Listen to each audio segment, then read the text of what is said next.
नमस्कार, मैं हूं संजय शर्मा। आप देख रहे हैं 4 PM न्यूज नेटवर्क।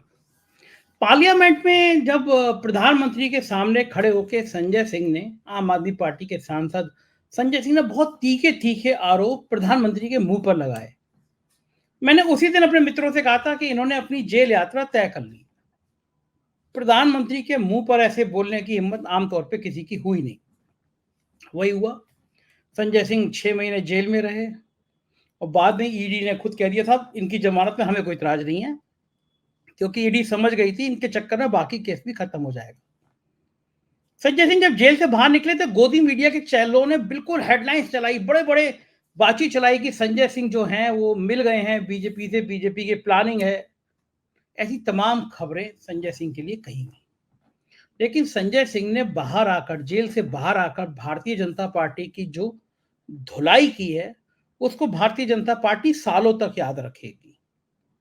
सबसे बड़ा मुद्दा, सबसे कमजोर नस जो आरक्षण की है वो संजय सिंह ने दबा दी।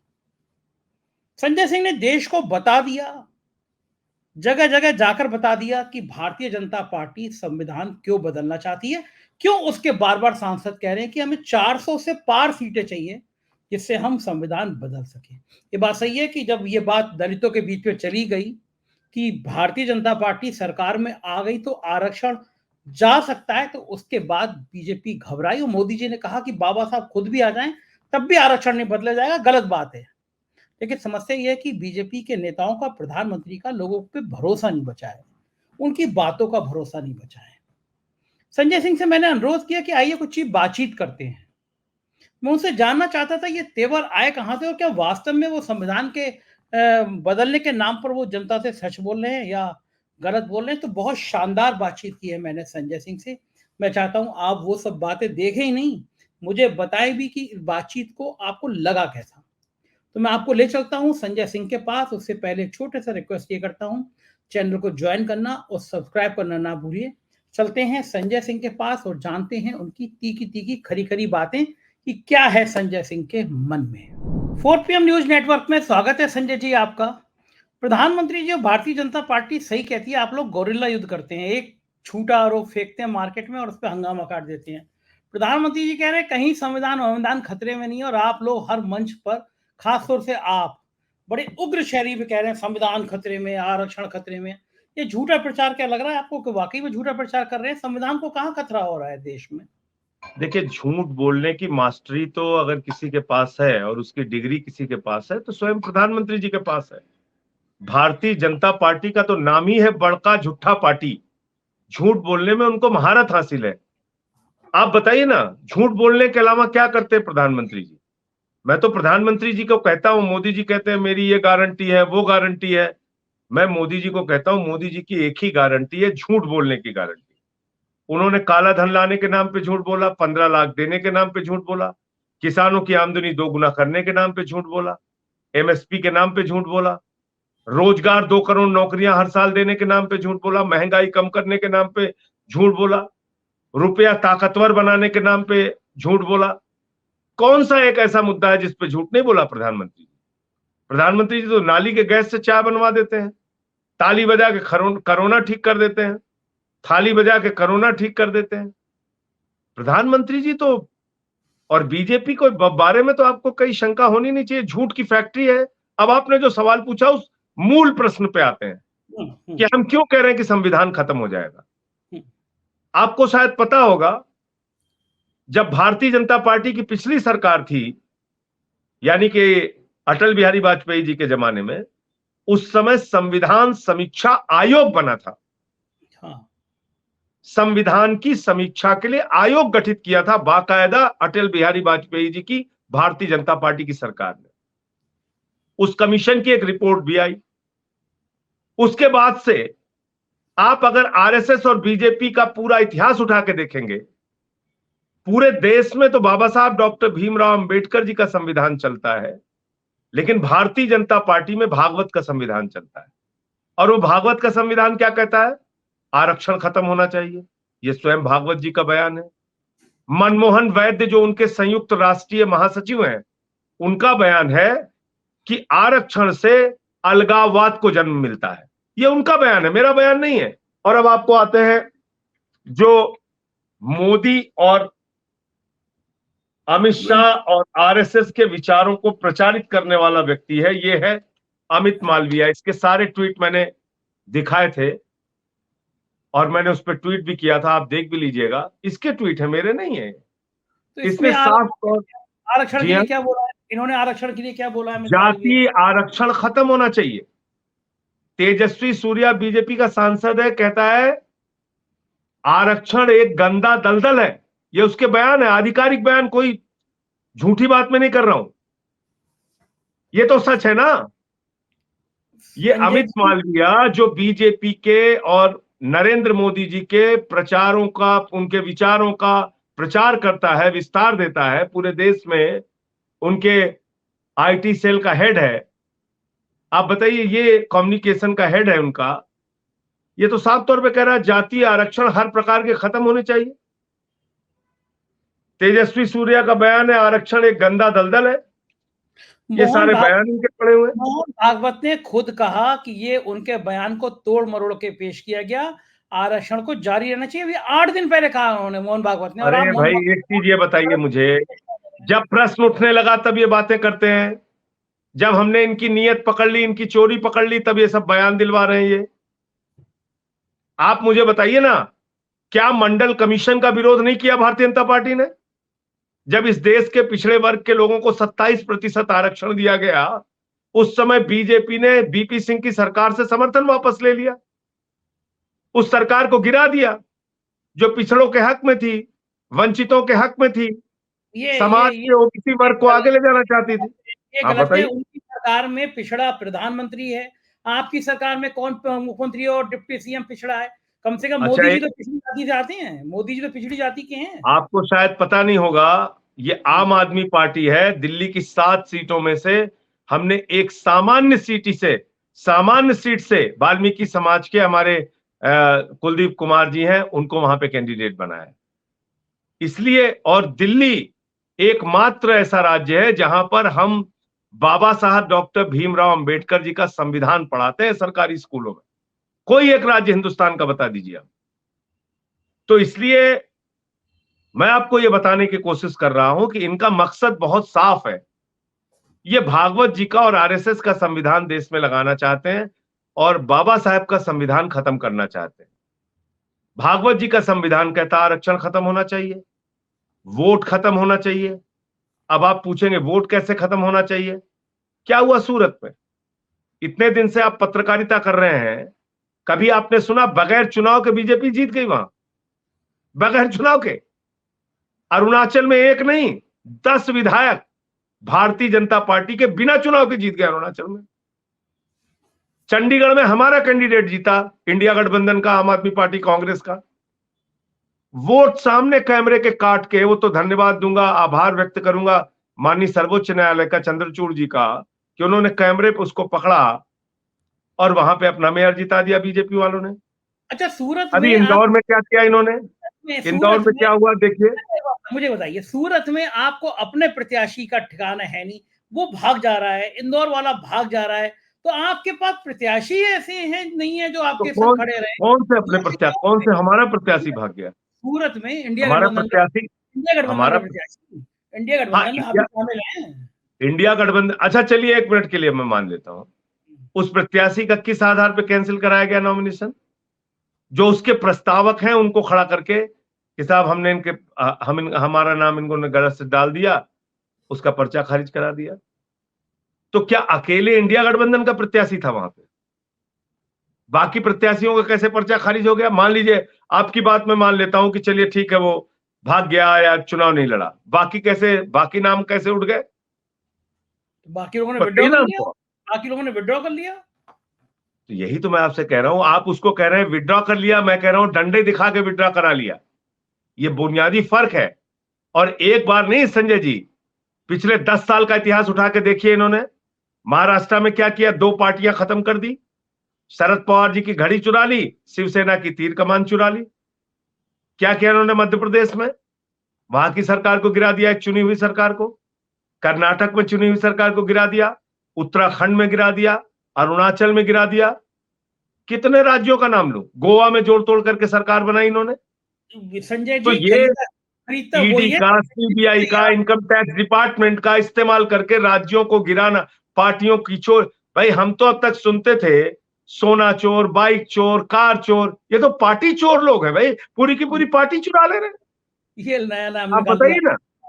तो आपके विधायक, सबके पार्टियों के, विपक्ष के विधायक बिकने को तैयार बैठे, उनके अंदर इतनी नैतिकता नहीं है कि पार्टी छोड़ के उधर चले जा रहे हैं पैसे के लालच में। तो उनको तो लोग सिखाएंगे ना सबक, उनको सबक सिखाएंगे, उनको सबक सिखाएंगे। ये आपने ठीक बात कहा। और मैंने तो जब जेल से निकल के बाहर आया तब भी मैंने ये बात कही कि भाई जब आप विपक्ष की राजनीति कर रहे हैं तो आपको हौसला रखना होगा, लड़ने का, जेल जाने का, लाठी खाने का, मुकदमा लिखवाने का, और साहस से आपको काम करना पड़ेगा। डर के काम नहीं चलता राजनीति। तो जो डर गए वो चले गए इनके साथ, जिसको देखिए लड़ना फायदा है वो इनसे, कहाँ हम लोग कहाँ लड़ रहे हैं। किस पे फर्क पड़ेगा? प्रधानमंत्री जी कह रहे हैं अब की बार 400 पार। कहाँ उड़ जाएंगे आप लोग तिनके की तरह 400 कहाँ आप संजय जी, कैसे? इसीलिए तो मैं कहता हूं बड़का झूठा पार्टी है ये। इसीलिए मैं कहता हूं मोदी जी की गारंटी है, झूठ बोलने की गारंटी है।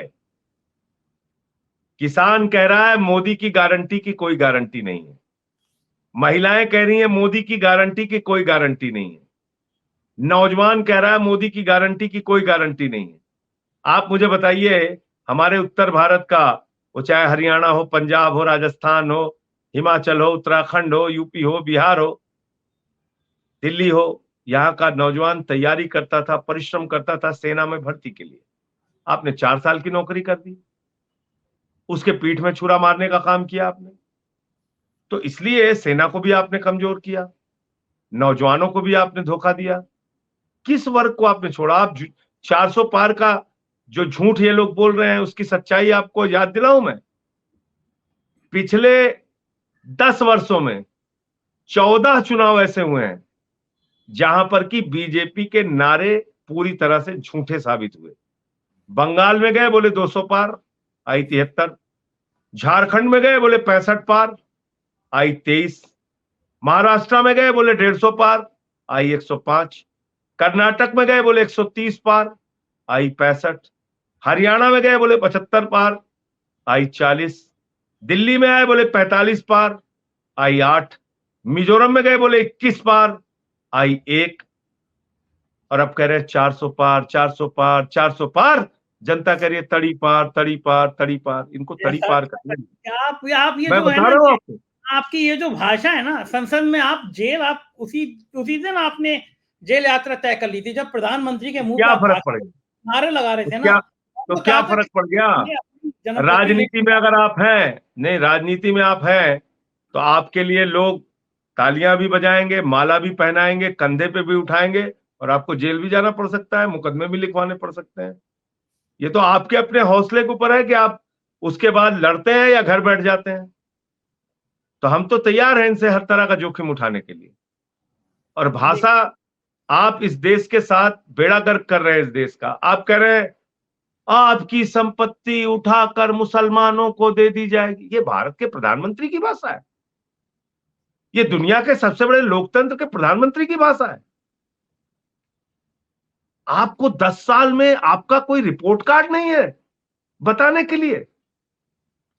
आपने बिजली पे क्या किया, पानी पे क्या किया, शिक्षा पे क्या किया, इलाज पे क्या किया, रोजगार पे क्या किया, कालाधन पे क्या किया, आपके पास बताने के लिए एक एक विषय नहीं है। आप फिर वही हिंदू मुसलमान का पुराना घिसा पिटा रिकॉर्ड बजा रहे हैं। संजय जी वो तो चिता रहे किसको हैं संपत्ति नहीं, ये बात मैं अपनी पूरी कर, किसको संपत्ति दे दी आपने? हिंदुस्तान की सारी संपत्ति संजय जी इन्होंने उठा के अपने दोस्त अडानी को दे दी। कोयला अडानी को, गैस अडानी को, बिजली अडानी को, पानी अडानी को, सड़क अडानी को, पोर्ट अडानी को, एयरपोर्ट अडानी को, स्टील अडानी को, रेल अडानी को, सेल अडानी को, बैंक अडानी को। बताइए क्या नहीं दिया? 2.5 लाख करोड़ का कर्जा अडानी को। और इनके बाद तो इस देश की संपत्ति तो आपके दोस्त लूट रहे हैं।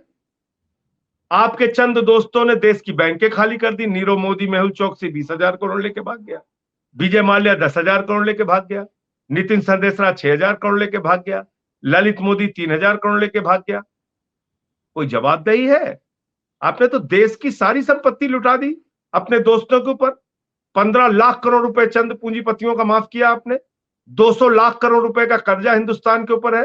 45 वर्षों की सबसे ज्यादा बेरोजगारी आपके राज में है। आपने इस देश का बेड़ा गर्क कर दिया और भाषा आपकी अभी भी वही है। कभी आप गए वहां महाराष्ट्र में, आप शरद पवार को जो 84 साल की अवस्था में उनको कह रहे हैं वो भटकती आत्मा है, उनकी मरने की कामना कर रहे हैं। उद्धव ठाकरे कह रहे हैं नकली सेना है। कभी कहते हैं 50 करोड़ की गर्लफ्रेंड, कभी कहते हैं दीदी ओ दीदी। आप टपोरी छाप भाषा बोल रहे हैं, सड़क छाप भाषा, प्रधानमंत्री हो। तो कभी जर्सी गाय, आप भी उनके लिए कह रहे हैं टपोरी छाप, ये आप भी तो प्रधानमंत्री के लिए भाई टपोरी ये छाप भाषा टपोरी छाप भाषा है। अगर देश का प्रधानमंत्री 50 करोड़ की गर्लफ्रेंड, जर्सी गाय, कांग्रेस की विधवा जैसे शब्दावली का प्रयोग करेगा, अरविंद केजरीवाल को बदनसीब और अर्बन नक्सल जैसे शब्द इस्तेमाल करेगा, तो मैं ये कहूंगा ये सड़क छाप टपोरी छाप भाषा है। ये भारत के प्रधानमंत्री की भाषा नहीं हो सकती। आप भी प्रधानमंत्री को सड़क छाप और टपोरी कह रहे हैं, फिर भाषा आपकी। मैं कह रहा हूं उनकी भाषा जो है, आप किसी से भी पूछ लीजिएगा समझदार आदमी से कि ऐसी भाषा कौन बोलता है। सड़क छाप टपोरी छाप लोग बोलते हैं। ये प्रधानमंत्री की भाषा नहीं है। आप प्रधानमंत्री की किसी बात पे यकीन नहीं कर रहे। उन्हें देश की जनता के सामने कहा कि अगर खुद बाबा साहब आ जाएंगे तब भी वो संविधान नहीं बदल सकते। लोग झूठ बोल रहे हैं, ऐसी बात कौन? ये तो बाबा साहब का अपमान है। कोई बाप अपने बेटे का कत्ल करेगा क्या? कोई मां अपने बेटे का कत्ल करेगी क्या?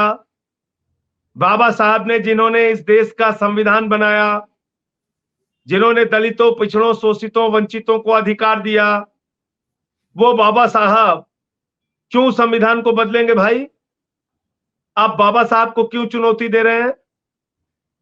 क्यों बदलेंगे वो संविधान? आप दलितों को भड़का रहे हैं। नहीं, देखिए ऐसा है, मेरे कर्म मेरे कार्य जो लोग जानते हैं वो जानते हैं, मैं हमेशा समाज के वंचित लोगों के पक्ष में खड़ा रहा हूं।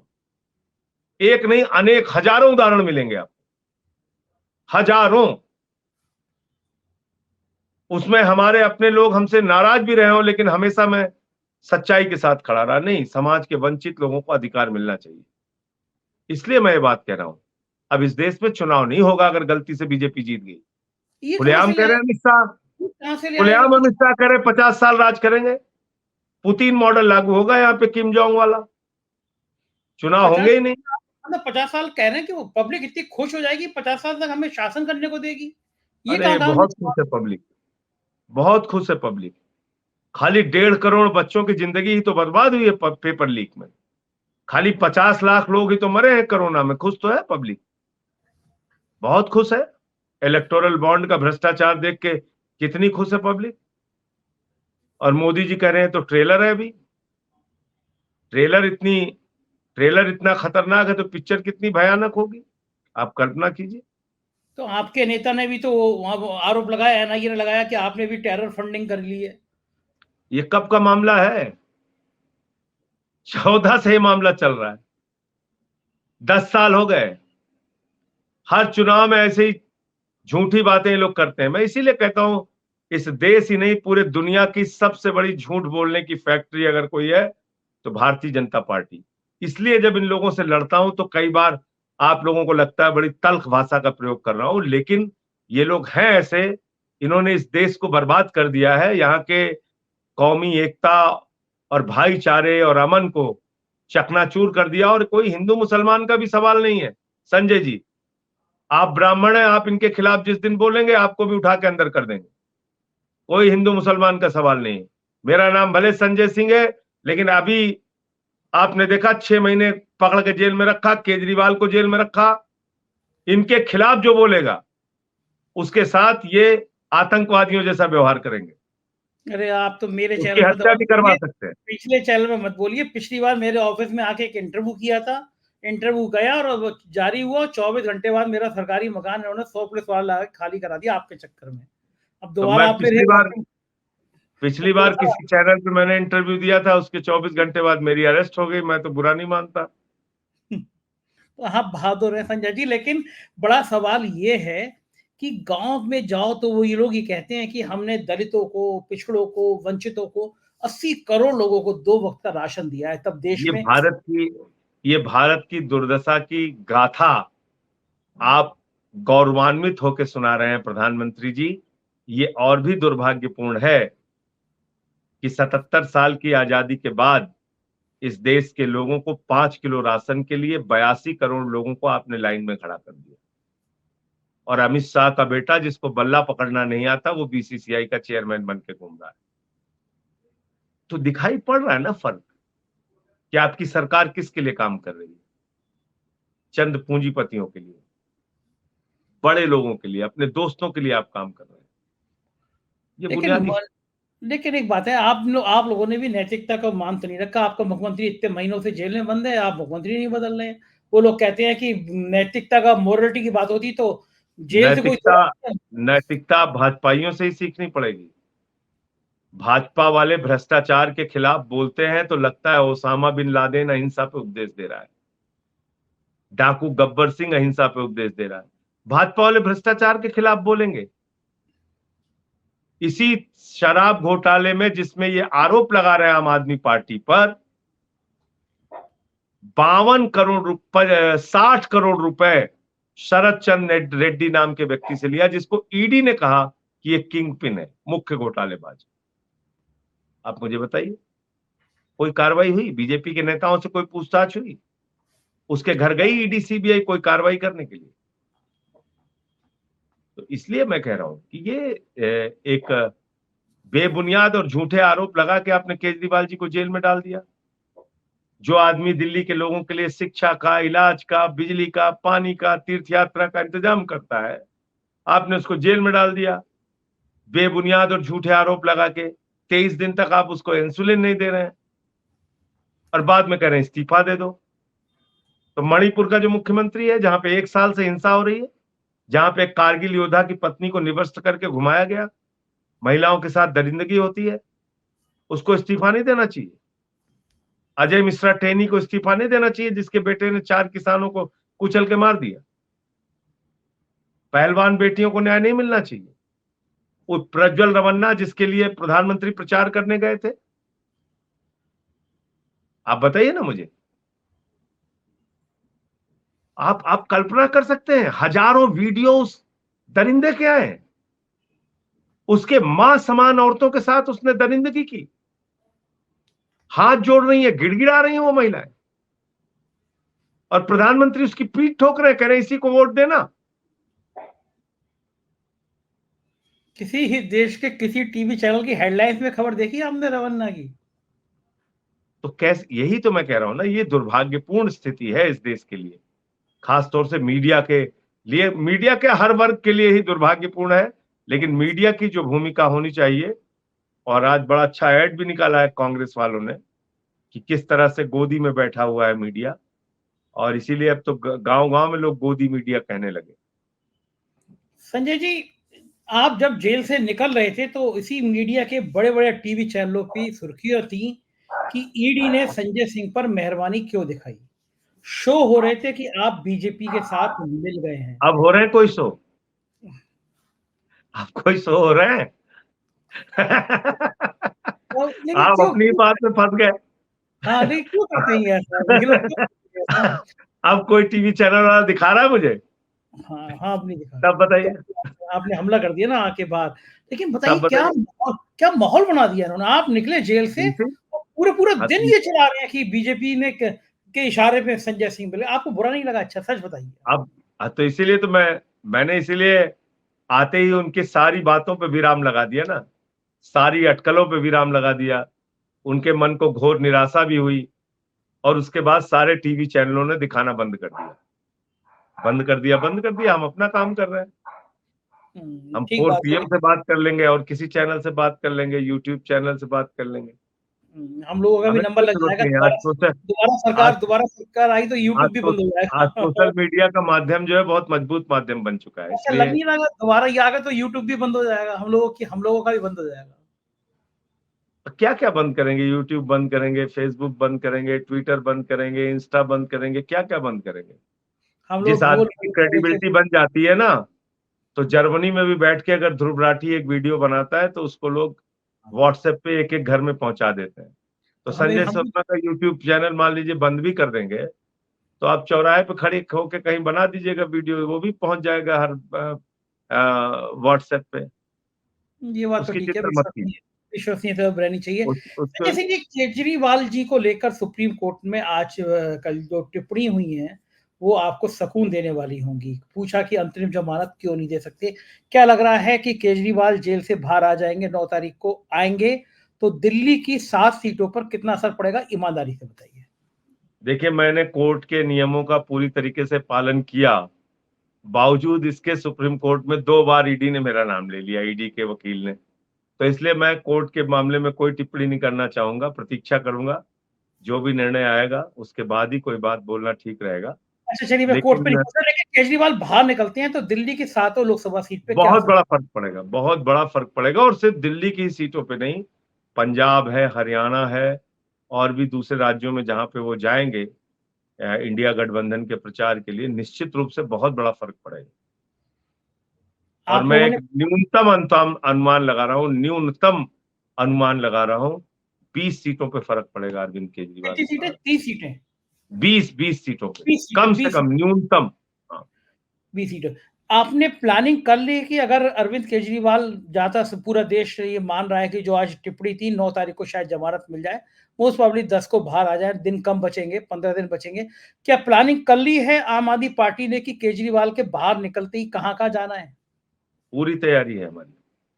बता पाएँगे कौन-कौन से राज्य में जाएँगे? अब वो अभी बताना ठीक नहीं होगा, लोग निर्णय तो आने दीजिए। लोग अनुमान क्या लगा रहे हैं कि निर्णय बनारस। निर्णय आने दीजिए, बस मैं आपको इतना कह सकता हूँ कि कम से कम 20 सीटों पे फर्क पड़ेगा। अच्छा, ये मत बताइए कहाँ-कहाँ जाएँगे? एक च बता दीजिए, बड़ा लोगों को मन में कौतूहल है, लोग कह रहे हैं कि बनारस से चुनाव लड़ सकते हैं अरविंद केजरीवाल। इसकी मुझे कोई जानकारी नहीं है। तो बड़ी अगर चर्चा मुझे थी। अगर मुझे जानकारी नहीं है तो अभी इस खबर के को मैं कोई पुष्टि नहीं कर सकता हूँ।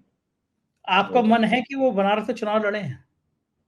अब पहले उनको निकल के आने दीजिए, फिर बात करेंगे। आप, वो तो अरविंद केजरीवाल तो उस तरह के हैं, वो आप सब उनके भाई की तरह, परिवार की तरह घर में रहते हैं, वो घर से बात करते हैं, आप अभी लोग उनको फिलहाल अभी तो बात करना संभव नहीं हो पा रहा है क्योंकि मेरी भी मुलाकात जेल प्रशासन ने कैंसिल कर दी।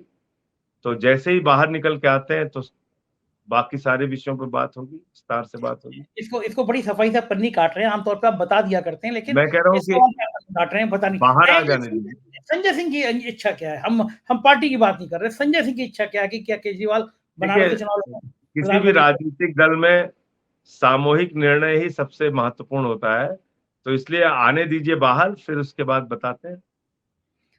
क्या लग रहा है इंडिया गठबंधन की जो स्थिति बन रही है तीसरे चरण के बाद जो उभर रही है, उसके बारे में आपको क्या लग रहा है? जो 2 चरणों में कम मतदान हुआ शुरू के, देखिए, मैं सिर्फ एक ही चीज से आकलन कर रहा हूं कि प्रधानमंत्री की बौखलाहट, उनकी हताशा इस बात का संकेत है, जो भाषा वो प्रयोग कर रहे हैं, अमर्यादित भाषा, इससे ये साफ तौर पे लग रहा है कि उनके मन में भी घबराहट है और वो चुनाव हार रहे हैं।